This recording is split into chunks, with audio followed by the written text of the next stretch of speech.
It's a war zone here again. It's that time of the year. So what am I talking about? It's called maintenance, guys. Maintenance to all the trees that drop their leaves in winter. And also any other trees that needed pruning from last summer. So today was a day, D-Day. Happens every July. Fig tree is the first one. Look at that, massive. Savage, a savage prune. I do this every 1 to 2 years. I'm trying to get the height down on these figs. This one too. There it is there. Clean cut. There's some more to cut. I'll do that by hand. So it looks like a bomb fell. This is the pear tree. Not much on that. Just a few branches.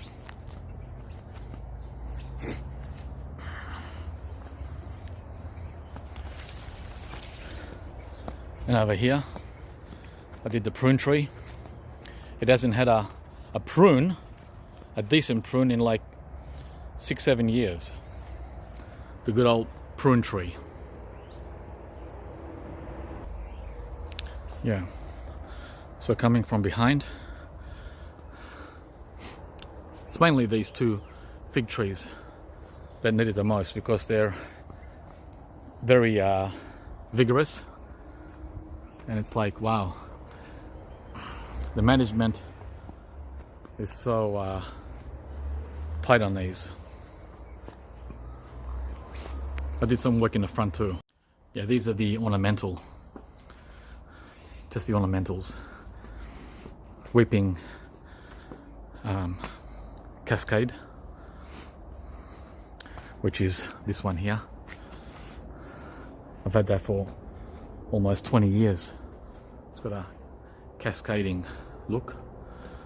I also did the callistamen, bottle brush it's also called, and I could have waited on that because it still had some flowers on it, but nevertheless, that's the front entrance dwarf callistamen to greet you when you arrive here. And last but not least, this bay leaf. I did the bay leaf back in early autumn. Just gave it a trim. Well, it seemed like more of a trim. It seemed like more of a butchering than a trim. But compared to today, that was only a trim. This was like the biggest prune I've given this in 20 years. Look at that, I opened up the center.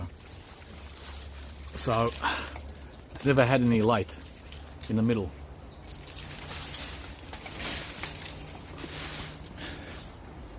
And it's gonna be very good for, wow, all these bananas that the bay leaf robs water and nutrition from. Yeah. And this is a subtropical tree, by the way, the bay leaf. Many people have asked me, can it grow here? Wow, can it grow? I'm running a marathon trying to slow it down. So that's it, guys. All that plus a few smaller cuts on the apricots, plums, and peaches, and so on. Hope you enjoyed that midwinter garden butchering. There's one more to come in at the end of July, and that's the white shatut mulberry, still dropping its leaves.